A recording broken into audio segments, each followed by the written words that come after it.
am going to be discussing how to create a puzzle activity using Google Docs. Now, I am going to leave a template and an activity that I created using one-step equations in the description for free, so you guys can go check that out if you like. But if you're trying to do this from scratch, I want to go through how to do it. It's fairly easy. I know I've seen a lot of these on paid teachers, but you really can create them in a few minutes, and then once you have that template, you can basically manipulate it to anything you want. Obviously, this is not just for math. You could use this for language arts, social studies, science. If you're reviewing terminology, vocab, cities and states, all sorts of stuff will work great with this. So I hope you enjoy it. Please make sure that you're subscribing, liking, commenting, all that will definitely help me out. Thanks. All right, here we go. What you want to do, and at this point, I can only assume that you have a Google type of account. So we're going to open up our Google Docs. All right, we're going to start a new document. All right, and what I like to do is, if you go into File over here, we're going to make sure that the page setup is not portrait but landscape. It just makes, you could do either way, but I think it makes it so much easier if you're doing landscape. All right, then what we're going to do is we're going to go over here to our insert. We're going to go to drawing, and we're going to click on new. All right, because this is how you would go ahead and make a text box if you've ever done that. So you have your margins up here, which will definitely guide you, but you always can edit it once it's in to make it larger or smaller than it needs to be in order to fit the page. So we're going to go roughly a little larger than 7 inches, and then we'll bring it down here to 4. All right, and then this is the part that can get a little tricky. So we have these little benchmarks as our middle types of spots in our text box. So what I do is, you can do these with the curves like a traditional jigsaw type of puzzle, but what I'm going to use is all straight pieces. It makes it a little bit easier, and you can easily manipulate these if you're making mistakes. So I picked a straight line right here. All right, no arrow. This will have these are line segments. These are more lines. All right, so I'm picking a line, and then what I want to do is make sure that this the crosshairs are right here, and you can see that up here it's telling you where you're going to go. All right, so I have this left line come, or I have this right in between that part right there, and you can notice on the side over here. All right, and then the other thing I failed to do is,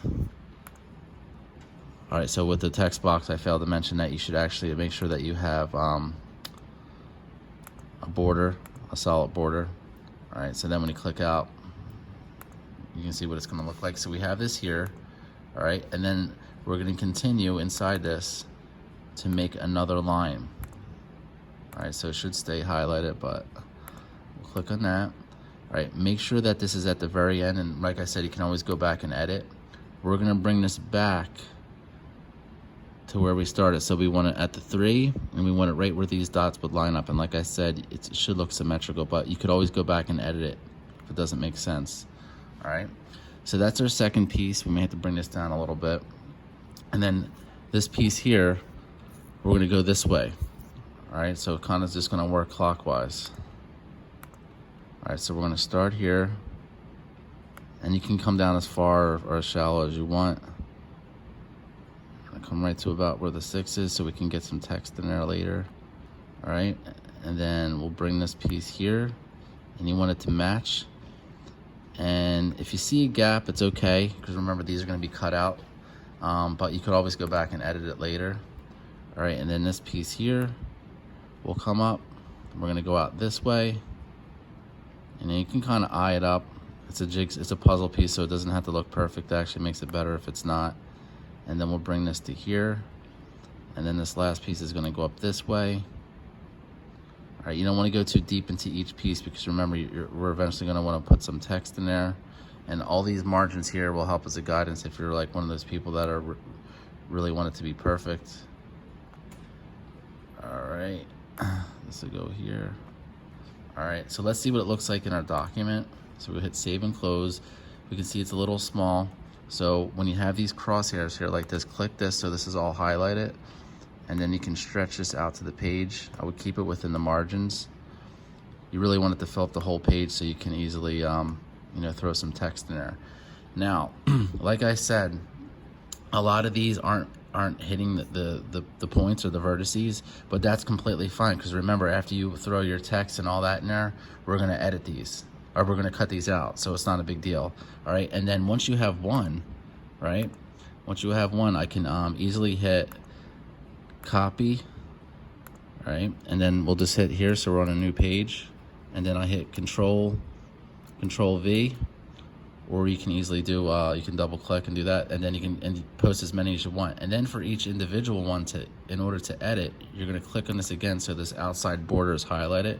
You're gonna go to edit, right? And then for each one with inside, you'll double click, and then, you know, you can do whatever you want. Like you'll see the one that I posted that has one-step equations. You can do graphs. You could do, you know, a number of things. Vocab, it works great. And then, you know, if you want to get fancy with it, you can, you know, move more pieces inside. You can do 4, you can do 3, however you like. You know, this is something I saw on Teachers Pay Teachers, and, you know, people were charging to do it, but it takes like a few minutes. You can see that it only took us a couple minutes here to do this. So, I have it here. You may want to rewind it a couple times to, you know, go over the steps if you're having issues. Please feel free to leave a comment if there's something that I might have missed out on, but it's pretty straightforward.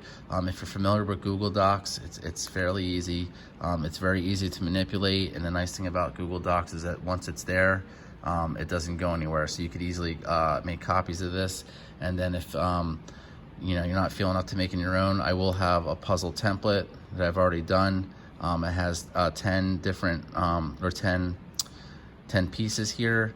You can easily copy and paste if you want to make more, or if you need less, but feel free to download that. I'll share that out. All right, I hope you enjoy.